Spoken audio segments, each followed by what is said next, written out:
Selamat datang di channel Indah Kirana, channel tentang alur cerita anime Donghua. Yang suka dengan alur ceritanya, jangan lupa subscribe ya guys, biar gak ketinggalan alur cerita menarik selanjutnya. Tanpa banyak bicara lagi, mari dengarkan alur ceritanya. Semoga terhibur.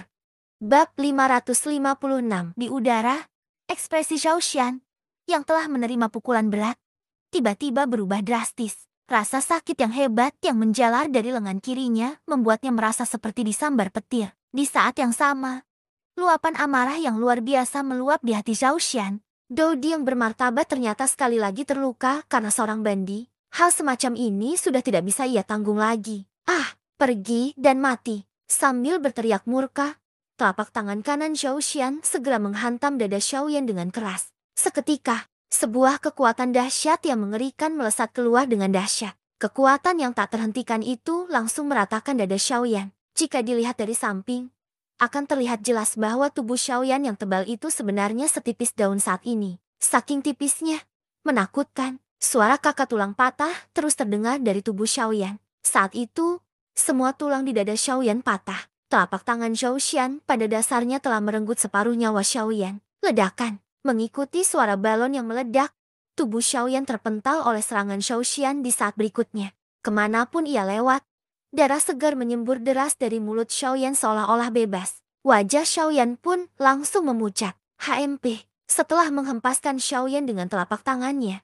Zhao Xian tak mau berhenti. Dengkuran dingin keluar dari hidungnya. Ekspresi wajahnya berubah kejam saat tubuhnya yang tegap kembali menghilang dari ruang kosong dalam sekejap. Sesaat kemudian, telapak tangannya yang besar telah mendarat di leher Xiaoyan. Dengan sedikit kekuatan, ia mengangkat Xiaoyan yang terhempas mundur ke tangannya. Xiaoyan, pergi dan mati.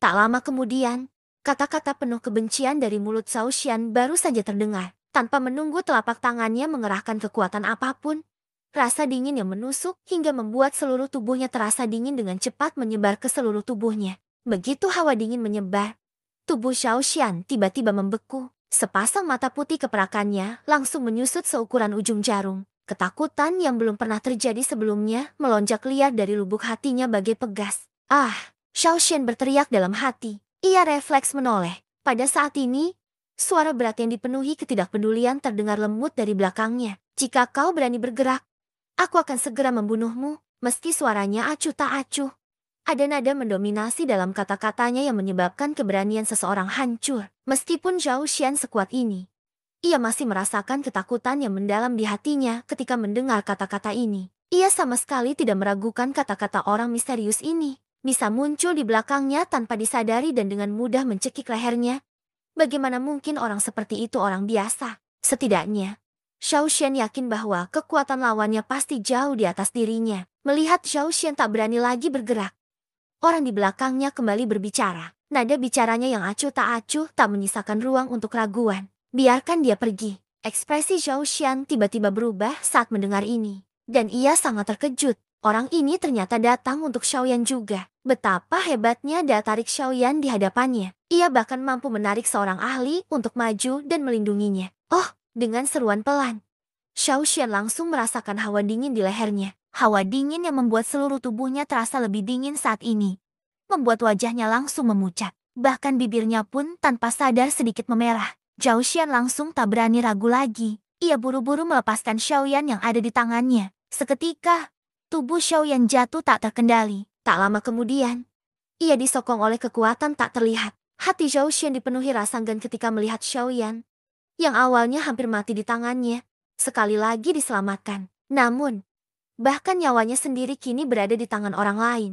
Kemungkinan besar ia tak punya pilihan selain menurutinya.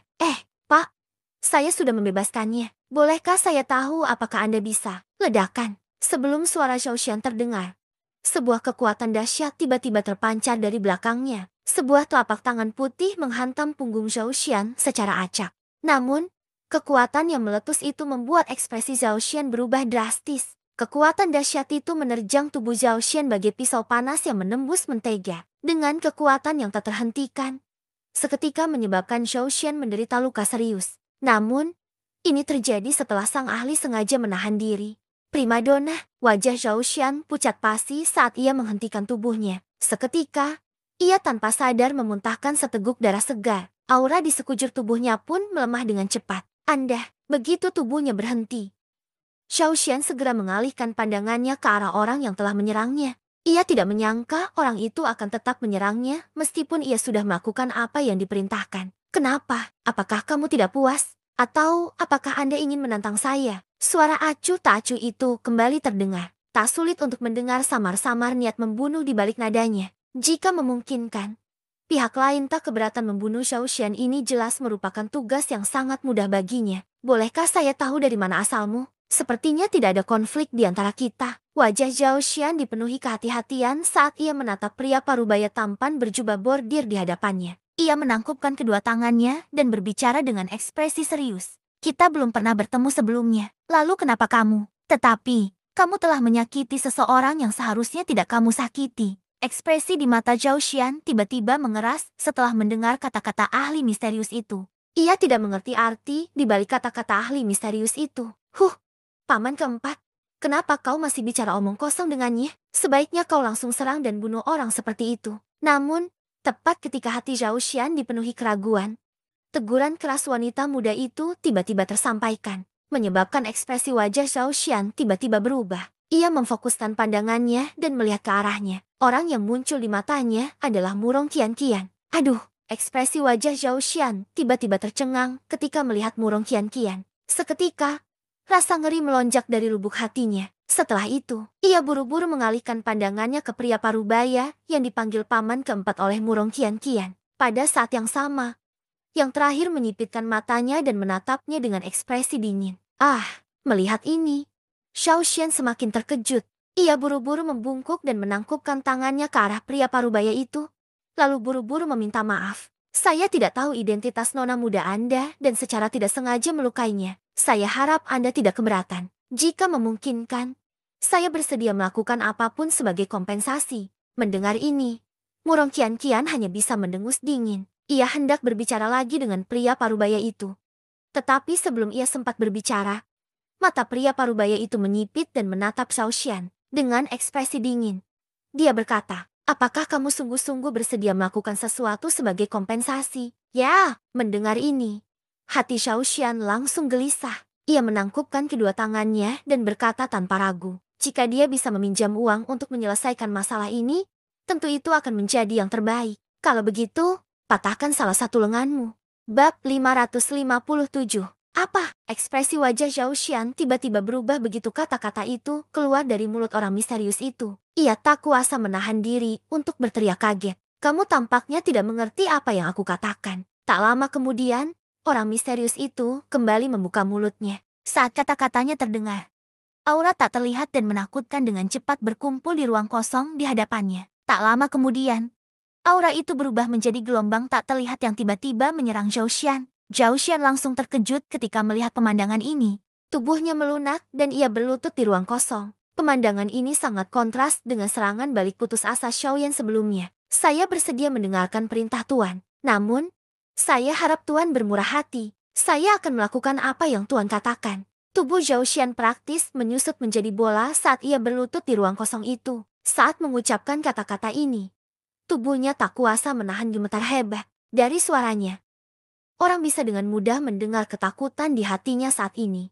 Ekspresi wajah pria parubaya misterius itu tidak berubah ketika mendengar kata-kata itu. Namun, saat ini, wajah cantik dan elok milik Murong Qian-Qian, yang telah sedikit pulih dari lona kemerahannya, dipenuhi dengan ekspresi jijik. Demikian pula, demi bertahan hidup, Xiaoyan telah melakukan segala yang ia bisa. Karena kamu sudah mengatakan akan melakukan apa yang aku katakan. Apa yang kamu tunggu sekarang? Suara acuh tak acuh itu kembali terdengar dibandingkan sebelumnya.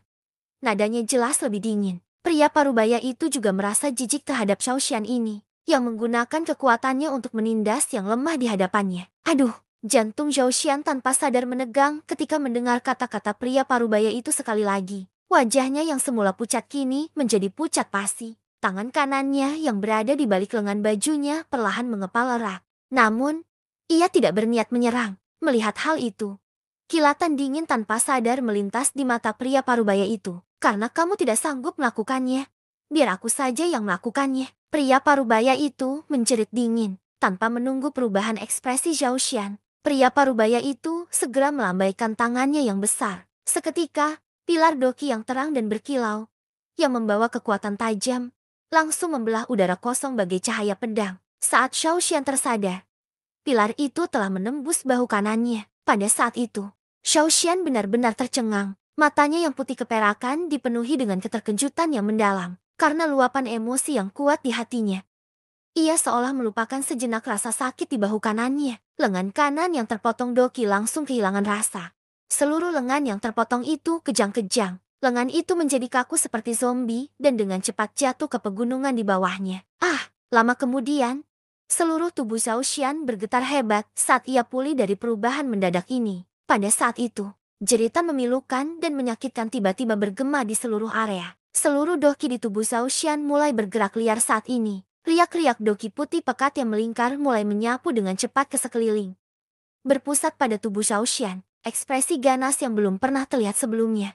Sepasang mata putih keperakan itu kini dipenuhi warna merah tua yang seolah ingin melahap seseorang. Niat membunuh yang bergejolak itu tak perlu dijelaskan. Hal itu membuat orang-orang tanpa sadar merasakan hawa dingin di hati mereka saat melihatnya. HMP. Namun, pria parubaya itu tidak peduli. Dengusan dingin yang jernih bagaikan baskom berisi air dingin langsung memadamkan amarah di hati Zhao Xian. Aduh, erangan serak dan rendah terdengar dari mulut Zhao Xian. Tubuhnya bergetar hebat, entah karena marah atau takut. Tak sedikit pun kilau terlihat di mata putih keperakannya. Seluruh tubuhnya bagaikan cangkang yang kehilangan jiwanya saat ia berlutut di udara kosong.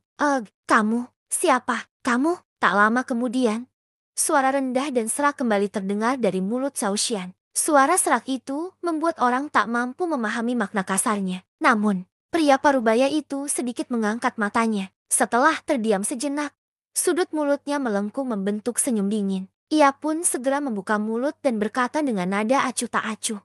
Manusia, aku bukan manusia, tapi dibandingkan denganmu, aku merasa lebih seperti manusia. Entah apakah kata-kata terakhir pria parubaya itu berupa tawa dingin atau ejekan.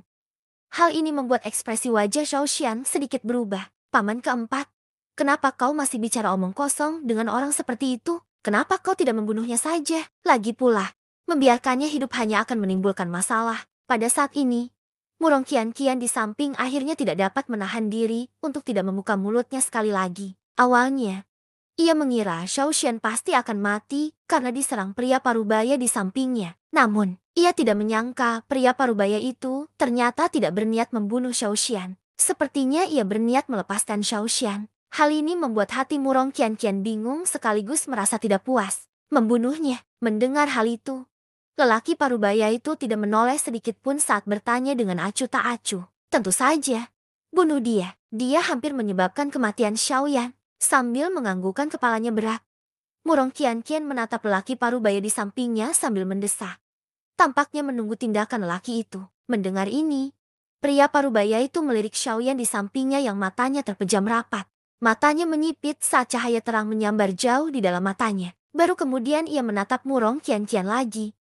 Dengan lembut menyapukan pandangannya ke arah yang terakhir dan berkata, kalau dia mau lari, orang ini mungkin gak akan bisa mengejarnya. Alasan dia sampai ke situasi berbahaya seperti ini cuma gara-gara kamu. Sekarang, kamu bilang dia yang nyakitin Xiaoyan? Dari yang kulihat, kemungkinan besar kamu pelakunya. Begitu kata-kata pria parubaya itu terucap, raut wajah cantik Murong Qian-Qian tak bisa menahan perubahan. Untuk sesaat, ia juga terdiam. Melihat ini, pria parubaya itu tidak berkata apa-apa lagi. Ia malah mengalihkan pandangannya ke arah Zhao Xian. Matanya menyipit saat ia berbicara dengan nada berat lagi. Kamu tidak ingin hidup lagi?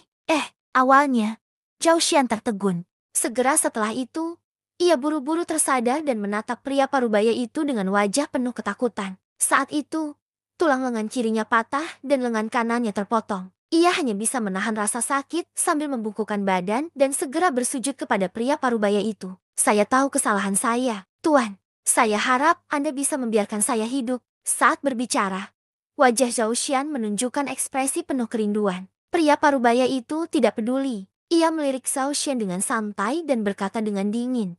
HMP, karena kamu ingin hidup, kenapa kamu tidak pergi saja? Bab 558. Saat kata-kata dari mulut pria parubaya itu terucap, Zhao Xian pun segera tersadar. Di saat yang sama ia merasa takjub.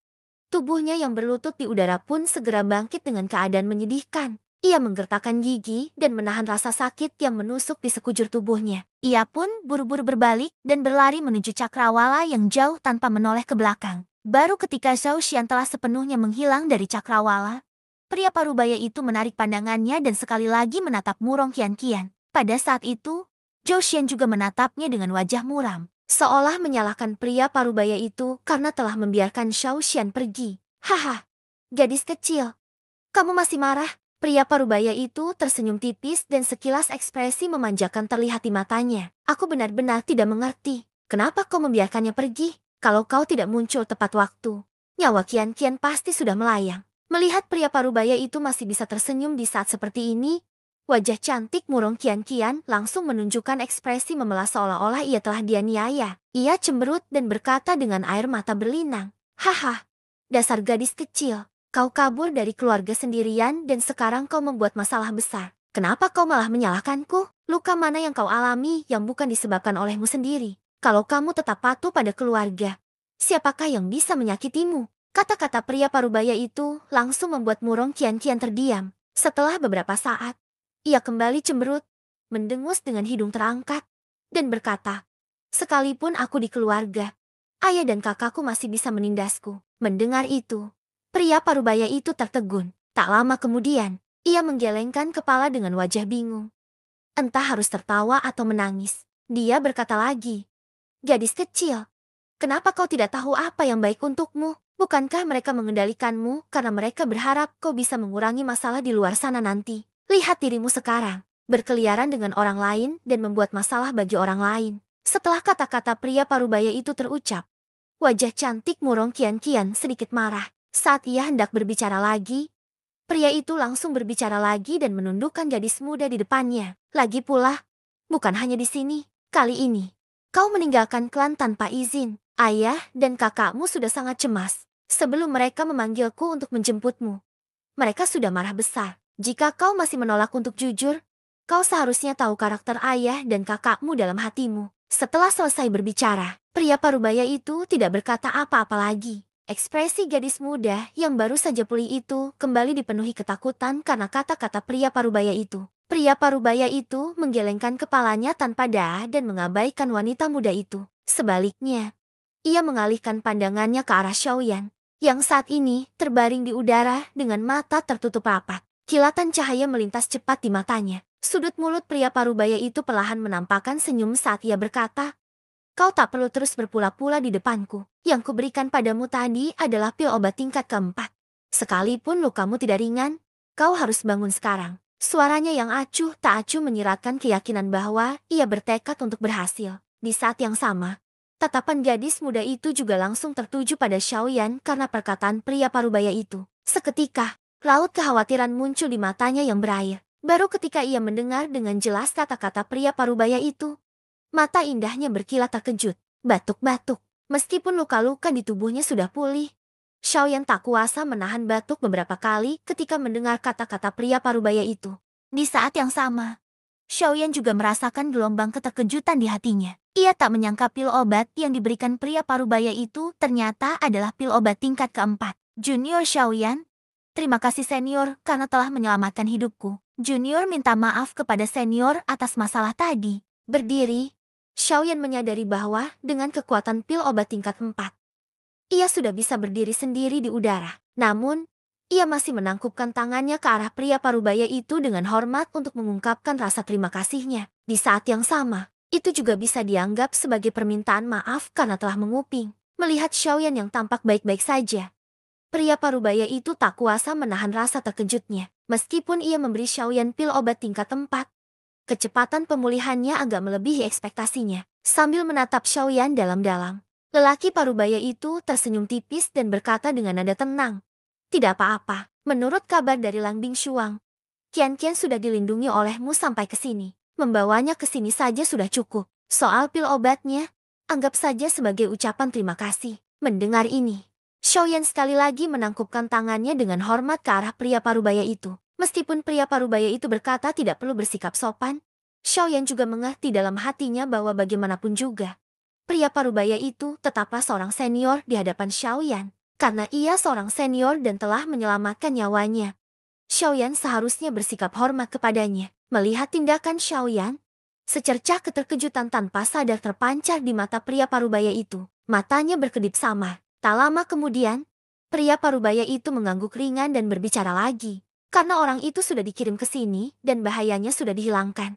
Sudah waktunya bagi kita untuk pergi. Tepat saat kata-katanya terdengar, pria parubaya itu menatap ke arah Murong Qian-Qian. Mendengar ini, raut wajah cantiknya berubah lagi.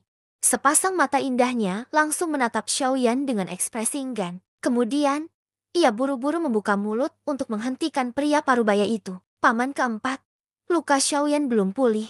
Kalau kita pergi sekarang, bagaimana kalau Zhao Xian itu kembali dan membunuh untuk kembali? Bukankah Xiaoyan dalam bahaya? Kau tak perlu khawatir. Situasinya jauh lebih baik daripada yang kau dan aku bayangkan. Lagi pula, dengan aku maju, jika orang itu berani kembali, aku pasti akan bertindak dan membunuhnya. Sedangkan kau, nak, jika kau tak ingin membuat ayahmu marah, lebih baik kau kembali bersamaku sekarang. Sekarang.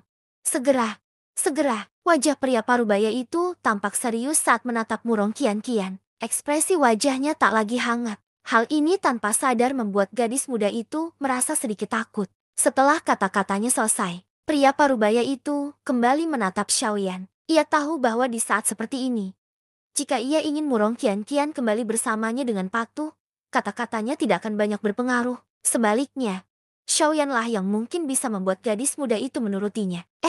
Melihat tatapan mata pria parubaya itu, Xiaoyan tak kuasa menahan diri untuk sedikit tertegun. Seketika, ia buru-buru tersadar. Begitu tatapannya bertemu dengan pria parubaya itu, ia melihat pria parubaya itu diam-diam menganggukkan kepala ke arahnya. Bibirnya bergerak sedikit. Dari tatapannya, ia tampak seperti sedang mengucapkan terima kasih. Melihat ini, Xiaoyan pun menganggukkan kepalanya dengan cara yang tak terbaca. Ia pun segera menatap gadis muda itu, menopang tubuhnya yang tak berdaya dengan paksa, tersenyum tipis, dan berkata, "Hehe, gadis, ayo kita pulang. Aku sudah berjanji pada Lambing Shuang bahwa aku akan mengantarmu pulang dengan selamat. Sekarang, karena kau sudah bertemu dengan tetua, kau bisa dianggap sudah tiba. Hanya ini yang bisa kulakukan untukmu. Selanjutnya, aku harus pergi dan melakukan beberapa hal yang ingin kulakukan." Gadis muda itu menatap wajah Xiaoyan yang dipenuhi senyum. Rona kemerahan yang dipaksakan muncul menandakan bahwa Xiaoyan tampak baik-baik saja. Baru pada saat inilah, dengan wajah pucat, Murong Qian-Qian mengalihkan pandangannya. Alisnya bertaut erat, dan raut kesedihan terpancar di antara alisnya. Hal ini membuat gadis muda yang tadinya terluka tampak semakin cantik dan mengharukan. "Baiklah, ayo pergi. Kamu juga sudah dengar, dia masih ada urusan sendiri. Kamu." Pria parubaya itu perlahan membuka mulutnya. Namun, kali ini, tanpa menunggunya bicara, gadis muda itu tiba-tiba mengalihkan pandangannya ke arahnya. Sepasang mata indah yang dipenuhi uap air tiba-tiba memancarkan kilatan tajam yang seolah ingin melahap orang-orang sekaligus. Melihat pemandangan ini, kata-kata yang ingin dilontarkan pria parubaya itu terpaksa ditelan kembali. Tak lama kemudian, ia tersenyum canggung dan mengalihkan pandangannya dengan kesal. Jelas sekali, alasan sebenarnya mengapa Xiaoyan mengucapkan kata-kata itu sudah dapat ditebak oleh gadis ini. Mengenai hal ini, Xiaoyan tak kuasa menahan diri untuk menggelengkan kepala dan mendesah dalam hati. Tak lama kemudian, pria parubaya itu kembali menarik Murong Qian-Qian. Kali ini, tatapan pria parubaya itu tertuju pada Xiaoyan untuk pertama kalinya. Wajahnya yang selalu acuh tak acuh kini menampakkan senyum ramah kepada Xiaoyan. Jika senyum ini di waktu lain, kemungkinan besar bahkan orang-orang dari klan yang sama pun tak akan bisa melihatnya. Namun, entah bagaimana perasaan Xiaoyan jika ia tahu tentang ini. Ketika pria parubaya itu membawa Murong Qian-Qian dan berbalik, tatapan gadis muda itu tidak pernah lepas dari Xiaoyan dari awal hingga akhir. Mendesah, melihat lelaki parubaya itu hendak pergi bersama Murong Qian-Qian, Xiaoyan tanpa sadar menghela napas panjang karena alasan yang tidak diketahui. Xiaoyan tentu saja tidak memiliki perasaan apapun terhadap Murong Qian-Qian. Ia hanya memperlakukannya seperti adik perempuan. Meskipun waktu yang mereka habiskan bersama singkat, karakter ceria Murong Qian-Qian membuat latihan Xiaoyan yang membosankan menjadi lebih menyenangkan. Namun, sekarang setelah ia melihat sendiri bahwa mereka berdua akan berpisah, hati Xiaoyan sedikit enggan. Setelah perpisahan ini, Ia tidak tahu apakah ia akan memiliki kesempatan untuk bertemu lagi di masa depan. Hanya karena pria parubaya ini adalah paman keempat Murong Qian. Klan tempat ia berasal kemungkinan besar bukan klan biasa. Setidaknya, akan ada cukup banyak Lodi. Terlebih lagi, karena Leng Bingshuang masih berkerabat dengan mereka. Kemungkinan besar ada seorang ahli di tahap transformasi asal, atau lebih tinggi di klannya. Hal ini saja sudah cukup bagi Xiaoyan saat ini untuk mengagumi mereka. Tentu saja, melihat ke atas hanyalah melihat ke atas. Namun, Xiaoyan sangat yakin bahwa ia mungkin bisa mencapai level setinggi itu di masa depan. Dengan bantuan Guyu, begitu Xiaoyan mengumpulkan metode Ki Seni Api dan menelan lebih banyak api surgawi, lupakan tahap transformasi asal. Kemungkinan besar ia juga akan bisa mencapai level yang lebih tinggi. Xiaoyan, terima kasih. Namun, pada saat ini, suara hangat pria parubaya itu sekali lagi terpancar. Xiaoyan awalnya terkejut mendengar ini. Ia segera memfokuskan pandangannya dan menoleh. Tak jauh dari sana, pria parubaya itu menggenggam tangan Murong Qian. Di saat yang sama, ia tersenyum sambil memandang Xiaoyan dari kejauhan. Pria parubaya itu menyadari tatapan Xiaoyan. Ia mengangguk pada Xiaoyan dan segera melanjutkan bicaranya. Ingat namaku, Murong Hao. Jika kau menemui kesulitan di masa depan, kau bisa datang ke kota elang biru di Western Wastelandis untuk menemuiku. Aku pasti tidak akan pelit membantumu jika itu masih dalam kemampuanku. Bab 559. Kota Elang Biru Murong Hao. Xiaoyan menggumamkan kedua nama itu pelan-pelan. Matanya menunjukkan desahan. Dengan ini, mungkin bukan hal yang mustahil baginya untuk bertemu kembali dengan Murong Qian di masa depan. Setelah pulih, Xiaoyan kembali mendongak dan melihat. Murong Hao telah membawa serta Murong Qian dan menghilang di cakrawala. Dalam sekejap mata, hanya Xiaoyan yang tersisa di tempat ini. Melihat pemandangan ini, hati Xiaoyan tak kuasa menahan rasa hampa. Mungkin karena ia perlahan terbiasa dengan kebisingan saat bersama Murong Qian.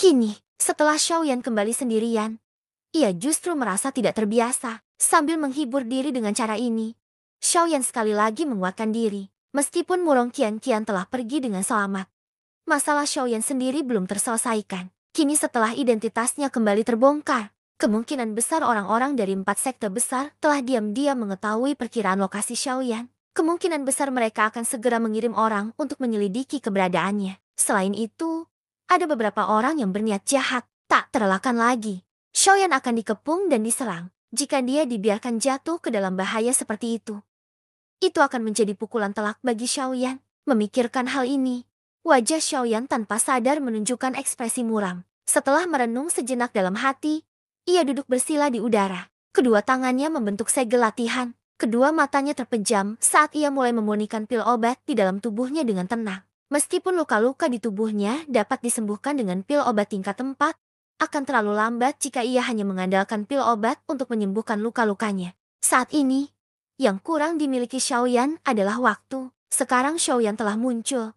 Keempat sekte besar pasti akan bertindak. Pada saat itu, Xiaoyan tidak lagi harus menghadapi bandi biasa. Sebaliknya, ia harus menghadapi Dou di elit sejati. Sebelum bertemu mereka, jika Xiaoyan tidak memiliki kekuatan untuk melindungi dirinya sendiri, niscaya hal itu akan membuat situasi Xiaoyan semakin berbahaya. Saat ini, yang perlu dilakukan Xiaoyan adalah mengumpulkan bahan-bahan obat yang dibutuhkan untuk menyempurnakan pil roh es dalam waktu sesingkat mungkin. Setelah itu, ia akan mulai menyempurnakan pil obat tersebut. Namun, sebelum itu, Xiaoyan hampir lupa bahwa untuk mendapatkan bahan utama terpenting dari pil roh es, cairan dingin roh es, Xiaoyan harus mencapai level alkemis tingkat 3 pada saat yang bersamaan. Lagi pula, pil body yang mengembalikan adalah pil obat tingkat 3. Jika ia ingin mendapatkan cairan beku roh es, ia harus menukarkan pil body yang mengembalikan. Jika ia ingin menyempurnakan pil body yang mengembalikan, tingkat alkemis Xiaoyan harus mencapai tingkat 3 terlebih dahulu. Memikirkan hal ini,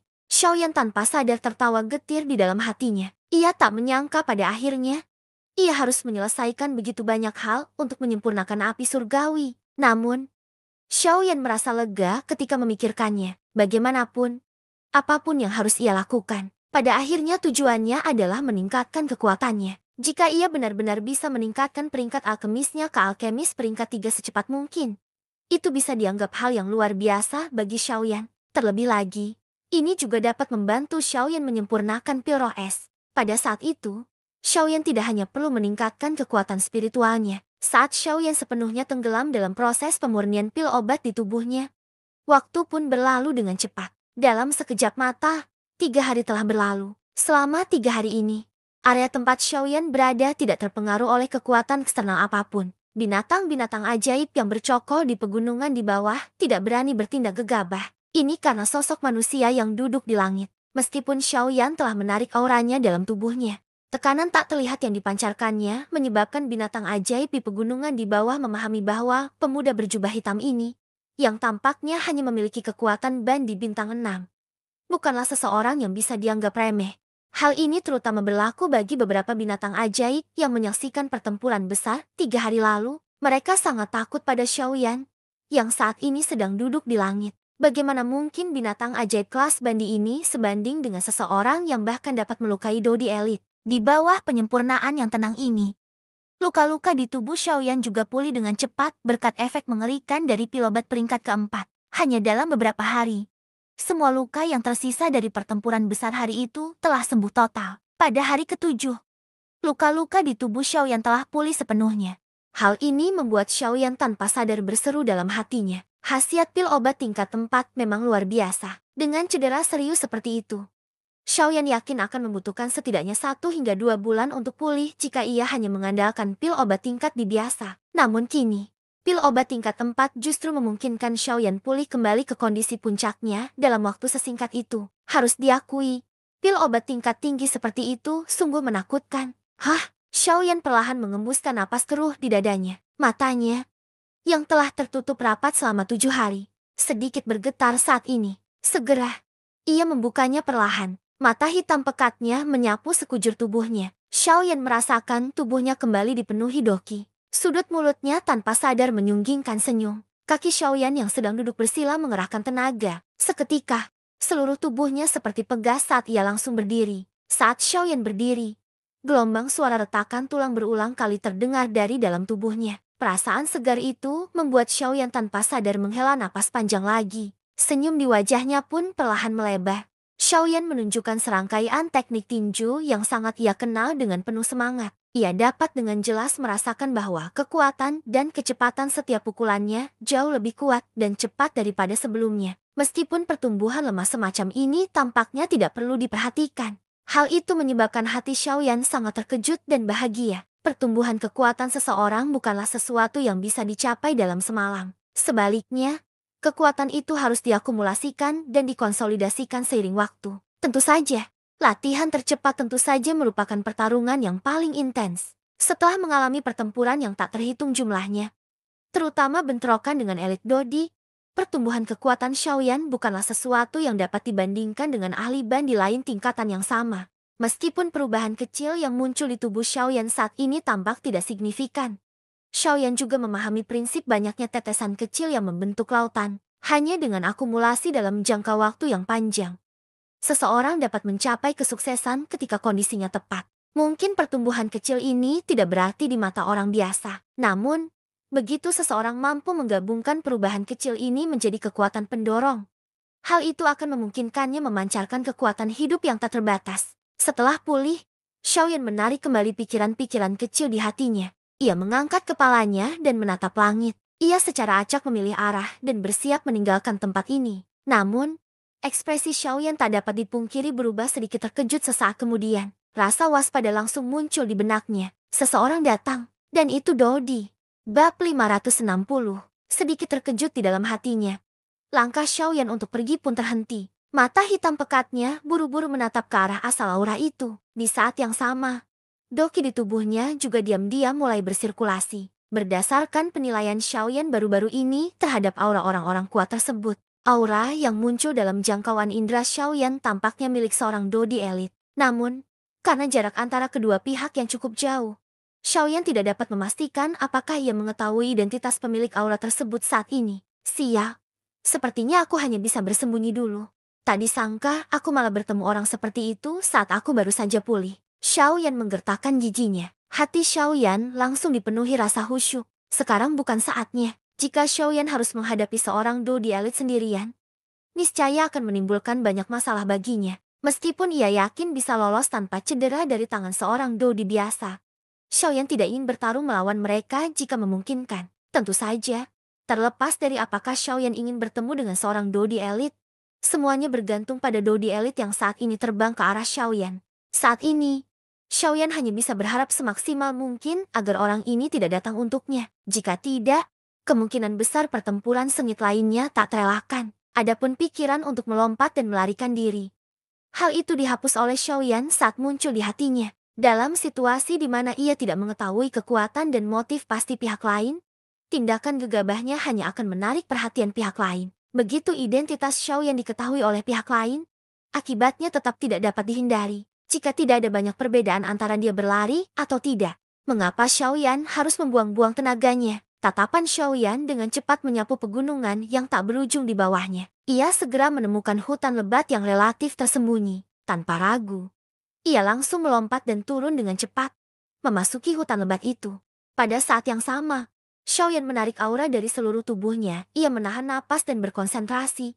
Dengan cermat memperhatikan ruang kosong tempat ia berdiri sebelumnya. Dia bisa merasakan bahwa pemilik aura itu semakin dekat. Saat aura itu semakin dekat, ekspresi di wajah Xiaoyan juga menjadi sangat serius. Hingga suatu saat, sesosok manusia yang menyedihkan tiba-tiba muncul di ruang hampa yang tak berpenghuni. Ekspresi wajah Xiaoyan langsung berubah menjadi takjub. Ini karena sosok manusia yang tiba-tiba muncul di ruang kosong saat ini.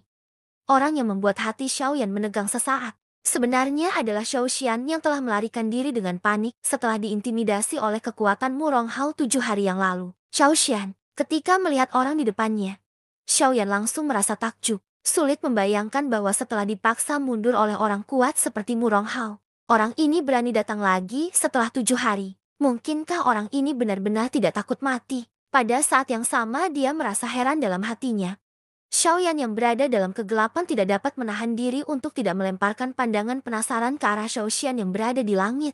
Karena orang ini berani mempertaruhkan nyawanya untuk datang ke sini lagi, pasti ada alasan besar di baliknya. Kalau tidak, dia tidak akan mau mempertaruhkan nyawanya untuk muncul di sini lagi. Xiao Xian, yang telah menampakkan diri, masih tampak sangat pucat. Meskipun luka di tubuhnya awalnya telah ditekan, ia hanya mengobati gejalanya, bukan akar masalahnya. Hal ini terlihat dari auranya yang sangat lemah. Selain itu, salah satu lengannya telah dipotong sendiri oleh Murong Hao, menyebabkan kekuatannya sangat berkurang. Hal ini menyebabkan Xiao Xian yang sekarang bahkan lebih lemah daripada yang terlihat di permukaan. Mungkin inilah alasan mengapa Xiaoyan tidak dapat mengenali identitasnya setelah merasakan auranya. Setelah memahami ini, Xiaoyan tidak dapat menahan diri untuk memperlihatkan senyum dingin di wajahnya. 7 hari yang lalu, orang ini hampir bunuh diri. Saat itu, Xiaoyan selemah domba kecil di hadapannya. Baru 7 hari. Tetapi posisi mangsa dan pemburu sudah bertukar. Memikirkan hal ini, Xiaoyan tak kuasa menahan rasa penasaran. Jika orang ini melihat dirinya muncul di hadapannya dalam kondisi sebaik itu, ekspresi menarik apa yang akan ditunjukkan oleh wajah Xiao Xian. Namun, Xiaoyan tidak terburu-buru mengungkapkan dirinya. Ia juga ingin tahu mengapa Xiao Xian kembali ke tempat ini setelah 7 hari. Saat Xiaoyan sekali lagi memfokuskan pandangannya, Xiao Xian, yang berada di langit, tengah hati-hati mengamati pegunungan di bawah dengan mata merahnya yang dipenuhi darah. Karena luka-lukanya, kekuatan spiritualnya menjadi sangat lemah. Pada saat ini, ia dengan hati-hati menyebar dan dengan hati-hati mencari di pegunungan di bawah, seolah-olah sedang mencari sesuatu. Melihat pemandangan ini, Xiaoyan, yang bersembunyi, tak kuasa menahan diri untuk sedikit mengangkat alisnya. Ia berpikir sejenak dalam hati. Setelah itu, Xiaoyan dengan cepat memahami semua yang ada di hadapannya. Alasan Zhao Xian kembali ke sini kemungkinan besar adalah untuk mengambil cincin tata ruangnya. Karena tidak memiliki cincin penyimpanan, Zhao Xian tidak dapat menggunakan pil obat untuk memulihkan lukanya dengan cepat. Inilah sebabnya ia masih sangat lemah bahkan setelah 7 hari berlalu. Zhao Xian jelas memahami bahwa tanpa bantuan pil obat, ia tidak tahu berapa lama waktu yang dibutuhkan untuk pulih dari luka-luka di tubuhnya. Jika ditunda terlalu lama, bahkan mungkin meninggalkan beberapa efek samping yang tak terhapuskan. Terlebih lagi, jika tubuhnya yang terluka parah bertemu dengan Dodi elit lain, dia akan berada dalam bahaya saat itu. Meskipun mereka berdua adalah Dodi, dia yakin bahwa mereka tidak akan dengan mudah melepaskan kesempatan untuk mengalahkan anjing yang tenggelam. Oleh karena itu, meskipun dia jelas tahu bahwa Murong Hao mungkin masih ada di sini, Shao Xian hanya bisa mengambil risiko agar dapat segera pulih dari luka-lukanya. Akan tetapi, dilihat dari situasi saat ini, langkah Shao Xian ini adalah langkah yang tepat. Mu Ronghao sudah meninggalkan tempat ini beberapa hari yang lalu. Sekarang, selama Shao Xian bisa menemukan lengan yang dipotong Mu Ronghao 7 hari yang lalu, cincin penyimpanan di jari kanannya akan kembali ke tangannya. Pada saat yang sama, hal yang paling dikhawatirkan Shao Xian adalah pil obat peringkat 4. Pil transformasi ekstrim di dalam cincin penyimpanan. Ah, ketemu. Pada saat tertentu, wajah pucat Zhao Xian tak kuasa menahan kegembiraan. Lengan kanannya telah terpotong. Kini setelah ia berhasil menemukan cincin penyimpanannya, ini sudah merupakan keberuntungan besar di tengah kemalangan. Hal ini membuat hati Shao Xian tiba-tiba menjadi jauh lebih tenang. Saat kekuatan spiritual Shao Xian yang lemah perlahan ditarik, lengannya yang patah juga perlahan melayang ke udara dari pegunungan di bawah.